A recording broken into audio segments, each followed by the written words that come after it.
Assalamualaikum Mbak. Waalaikumsalam warahmatullahi wabarakatuh. Gimana keadaan pada siang hari ini? Sehat ya? Alhamdulillahirobbilalamin, sehat. Terima kasih sudah meluangkan waktu untuk kami untuk melakukan wawancara pada siang hari ini. Kami ada tugas dari CPP modul 3.1 tentang pengambilan keputusan berbasis nilai kebajikan sebagai pemimpin. Nah, ini berkaitan dengan dilema etika atau rujukan moral bukan. Saya akan menanyakan beberapa pertanyaan. Mungkin Bupat bisa memberikan masukan sebagai kita untuk melaksanakan tugas pada modul 3.1 ini. Pertanyaannya, Bupat, selama ini bagaimana Bupat mengidentifikasi kasus-kasus yang merupakan dilema etika atau rujukan moral di sekolah ini? Terima kasih Bu Leni. Semoga saya bisa menjawab apa yang ditanyakan oleh Bu Leni. Saya selaku kepala sekolah di sini untuk mengidentifikasi apakah suatu kasus itu termasuk kasus dilema etika atau bukan, itu biasanya saya mempertimbangkan, mengidentifikasi lah istilahnya itu, menyadari apakah kasus itu termasuk dilema etika atau bukan itu tatkala terjadi konflik antara peraturan sekolah dan kebutuhan pribadi siswa. Contohnya ada seseorang siswa yang terlambat, kemudian di salah satu pihak dia ingin tetap masuk sekolah, atau ada siswa yang terlibat perkelahian dengan temannya, ya itu bisa dikategorikan dalam kasus dilema etika. Seperti itu. Terus Bupat, pertanyaan selanjutnya, bagaimana Bupat itu menjalankan pengambilan keputusan di sekolah Bupat, terutama untuk kasus-kasus dan ada dua kepentingan yang sama-sama benar dan sama-sama mengandung nilai kebajikan. Ya, tentunya saya akan mengajak diskusi dengan guru-guru yang lain untuk membahas masalah yang tengah terjadi. Dimusyawarahkan ya? Betul. Kami juga akan mempertimbangkan semua aspek masalah dan dampaknya sebelum kami mengambil keputusan. Jadi kami berupaya semaksimal mungkin untuk bisa mewujudkan kesepakatan bersama dan bisa bersifat adil kepada semua. Tentunya selalu berkolaborasi dengan teman-teman guru yang lain. Seperti itu. Selanjutnya Bupat, pertanyaannya adalah langkah-langkah atau prosedur seperti apa yang biasanya Bupat lakukan kalau memang ada permasalahan yang ada di sekolah?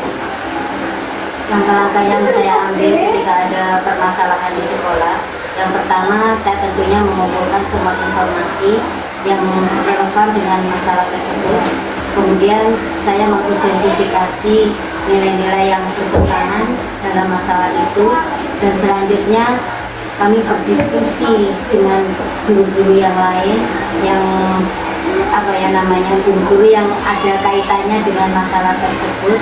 Kemudian kami dalam diskusi tersebut mempertimbangkan dampak-dampak yang akan muncul terhadap keputusan.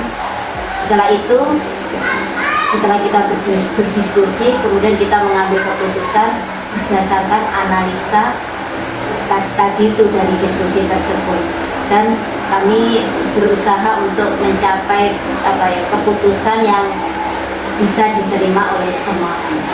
Jadi langkah-langkahnya Bupat itu adalah menganalisis poin-poin permasalahan, lalu Bupat itu mengkoordinasi dengan teman-teman sehingga terjadi keputusan keputusan yang diambil dengan teman-teman. Selanjutnya pertanyaannya adalah hal-hal apa yang selama ini Bupat anggap efektif dalam pengambilan keputusan pada kasus-kasus dilema etika?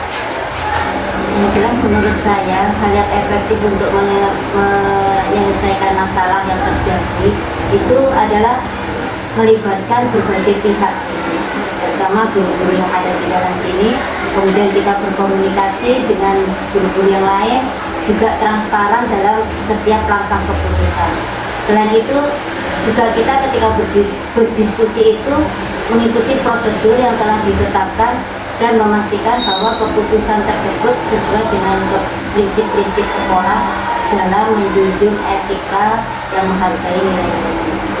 Kembali lagi ya, yang berarti yang buat anggap efektif ini adalah kembali lagi berdiskusi dengan teman-teman. Iya, melibatkan semua teman-teman.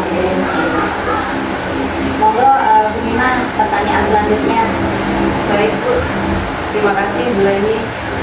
Bu Badriah, di sini saya juga ingin menyampaikan beberapa pertanyaan. Nah, di sini saya melanjutkan dari pertanyaannya Bu Leni tadi. Saya sudah menyimak apa yang sudah disampaikan oleh Ibu. Nah, di sini saya menanyakan Bu, nah selama ini selama Bu Bat menjadi kepala sekolah, apa sih yang merupakan tantangan dalam pengambilan keputusan tersebut? Tantangan itu pasti ada ya Bu. Antara lain yang pernah saya alami mungkin ya, itu tantangannya itu adanya konflik kepentingan antara pihak-pihak yang terlibat. Kemudian juga di samping itu ada tekanan eksternal, itu yang merupakan tantangan yang pernah saya hadapi. Dan satu lagi, adanya ketidakpastian dalam memilih keputusan yang tepat. Itu merupakan beberapa tantangan yang saya hadapi ketika membuat suatu keputusan. Dan juga ada satu lagi Bu Mima, yaitu ketika kita membuat keputusan dan tidak bisa diterima oleh salah satu pihak, itu yang juga merupakan Pasti Pasti ada ya Bu ya. Nah, itu tadi mungkin ya tantangannya Bu seperti itu ya. Nah, kemudian Bu ya, ketika ada kasus-kasus tersebut, apakah di sini Bu Badriah ini ketika mengambil keputusan itu ada jadwal tertentu atau menyelesaikannya secara spontan? Bagaimana? Yang jelas saya tidak punya jadwal tetap ya untuk menyelesaikan suatu masalah, tapi saya selalu berkeinginan jika ada suatu masalah saya berusaha untuk menyelesaikan secepatnya. Jadi tidak perlu menunggu besok lagi. Kalau misalkan sekarang ada masalah ya saya berusaha dengan teman-teman, dengan tim untuk cepat-cepat menyelesaikan. Jadi tidak ada jadwal yang dia sekiranya kasus itu segera diselesaikan, maka buat secara spontan menyelesaikan kasus tersebut ya Bu ya. Luar biasa Bu. Kemudian Bu, nah setelah Bu Badriah menyikapi hal seperti itu, nah di sini apakah ada faktor atau seseorang yang dapat membantu Bu Badriah untuk mempermudah menyelesaikan pengambilan keputusan dalam kasus-kasus di rumah ITK tersebut? Ya, itu jelas ada Bu. Nah, faktor-faktor itu adalah yang tidak lain yaitu tadi keterlibatan dari semua tim, dari semua guru yang ada di sini, dan kekompakan mereka. Nah, itu kekompakan mereka lah yang bisa membantu saya terutama ya di dalam menyelesaikan masalah-masalah yang ada di sekolah. Jadi kekompakan tim itu sangat perlu ya Bu ya dalam pengambilan keputusan ya Bu ya. Itu bisa mempermudah. Iya, bisa memudahkan Bu sebagai kepala sekolah untuk mengambil keputusan tersebut. Nah baik Bu, nah dari semua hal yang sudah disampaikan Ibu nih ya tadi pembelajaran apa yang bisa dipetik Bu, benang merah Bu ya, pengalaman yang selama ini Bu menjadi kepala sekolah dalam mengambil keputusan di 5 etika Bu. Ya, Bu Lima ya, dari pelajaran yang bisa saya ambil itu menunjukkan bahwa di dalam mengambil keputusan itu kerjasama itu sangat penting ya. Kemudian komunikasi dengan tim, dengan guru-guru yang lain itu sangat penting dilakukan karena itu juga ya tadi yang sudah disebutkan di awal, itu salah satu cara untuk mempermudah kita dalam mengambil keputusan. Juga saya juga memahami pentingnya mempertimbangkan semua aspek dan dampak dari keputusan. Jadi saya bisa bersikap fleksibel lah untuk menyesuaikan keputusan jika itu dibutuhkan. Itu ya Bu Mima ya. Luar biasa ya Bu ya, dengan apa yang sudah disampaikan Bu Bat ini merupakan apa ya, wawasan bagi saya Bu ya. Kemudian di sini saya berterima kasih Bu Bas sudah meluangkan waktu untuk saya, untuk Bu Leni, karena ini merupakan tugas kami, dan mudah-mudahan yang disampaikan juga tadi merupakan tambahan ilmu saya. Mudah-mudahan kedepannya saya juga lebih baik ya, kemudian juga lebih baik, selalu diberikan kesehatan ya Bu ya. Semoga lebih bijak lagi dalam mengatasi semua masalah. Ya, terima kasih dari saya buat waktunya. Ya. Saya akhiri. Assalamualaikum warahmatullahi wabarakatuh. Waalaikumsalam warahmatullahi wabarakatuh.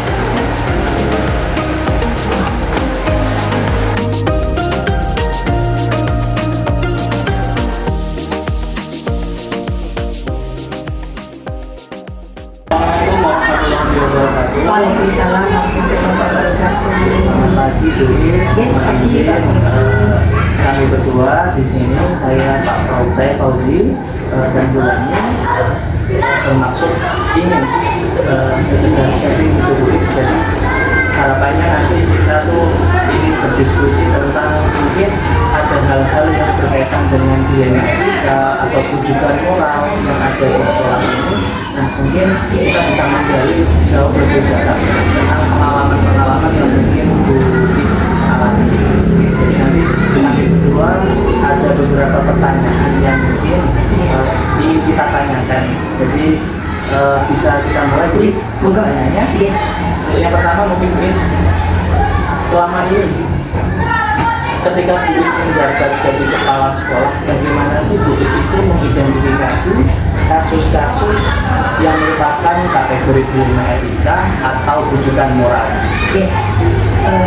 Jadi yang pertama terima kasih Pak Fauzi sama Bu Leni. Hari ini kita sharing ya. Jadi yang saya lakukan, yang pertama kita mencari data, apakah kasus ini masuk dalam dalam rujukan moral atau memang kasus ini kasus dilema etika. Intinya kita mencari data dulu. Ya. Berarti Bu Is lebih ke mengidentifikasi termasuk mana dulu nih? Nah, rujukan moral. Baru Bu Is melakukan tindakan langkah yang selanjutnya. Sudah sangat jelas Bu Is.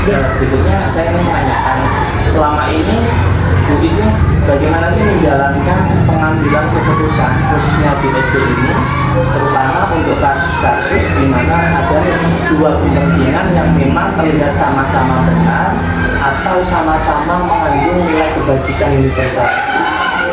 Jadi jika ada kasus yang sama-sama benar atau sama-sama baik, nah itu kita sharing dulu dengan Bapak Ibu guru, terutama yang ada di sekolah kita, dalam arti kira-kira mana sih yang lebih penting dalam yang langsung kita ambil itu mana dulu. Jadi tidak semua keputusan langsung dari kepala sekolah. Intinya kolaborasi dengan guru itu sangat-sangat saya butuhkan.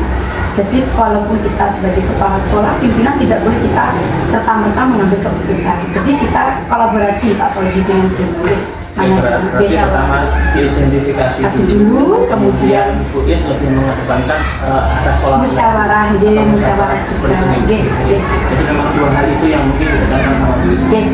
Berikutnya Bu Is, langkah-langkahnya yang secara spesifik tentang prosedur apa yang mungkin Ibu lakukan selama ini sampai nanti akhirnya itu mengambil sebuah keputusan, itu apa sih langkah-langkah spesifiknya Bu Is? Jika ada masalah, kita bisa mengatakan kasus itu masalah ya yang terjadi di sekolah kita. Yang pertama kita setelah cari data, kemudian yang selanjutnya kita lihat penyebab atau akar masalah apa. Nah, kok bisa sih ada kasus seperti ini? Nah, setelah kita mengambil langkahnya, baru kita menentukan kira-kira dalam kasus ini ada enggak sih orang yang terlibat. Siapa-siapa yang terlibat? Betul. Nah, setelah itu baru saya melakukan 9 langkah yang saya pelajari di dilema etika ini. Jadi secara runtut insya Allah akan terekam Pak Fauzi. Berikutnya Bu Is, hal-hal apa saja yang mungkin Bu Is ini anggap sebagai atau yang efektif mungkin dalam pengambilan keputusan pada kasus-kasus problematika yang dianggap efektif itu apa sih sebenarnya? Oke. Menurutnya Bu Is? Kembali lagi yang pertama yang tadi Pak Fauzi tanyakan, yang efektif itu gini, masalah itu terjadi kan ada penyebabnya. Kemudian yang saya garis bawah, siapa saja yang terlibat dalam masalah itu. Itu. Kemudian kita mencarikan bukan solusi, yang saya depankan yaitu bahasanya Pak Fauzi, membayangkan, memposisikan. Jadi nanya dulu nih, Ya Bu, betul, nanya dulu nih, ya. memposisikan. Iya ya Kak, kalau saya seperti itu, nah, haruslah itu saya baru melangkah yang lebih lagi dari langkah sebelumnya. Jadi Bu Is tuh menganggap saya harus berada pada sudut pandang yang sama nih, sama seandainya saya melakukan itu atau dalam kasus tersebut. Oke, Bu Is, untuk pertanyaan berikutnya nanti akan digali lebih dalam oleh rekan saya, Ibu Leni. Monggo Ibu Leni. Oke, Bu Is, terima kasih Pak Fauzi. Bu Is, terkait ini saya akan menanyakan lagi hal-hal apa saja yang selama ini tantangan atau dalam mengambil keputusan pada kasus-kasus kriminal, tantangannya apa? Ini perlu ketahui ya, di dalam lembaga itu tidak semua partner kita, saya membiasakan ke teman-teman saya, partner kita itu kadang menerima keputusan kita langsung.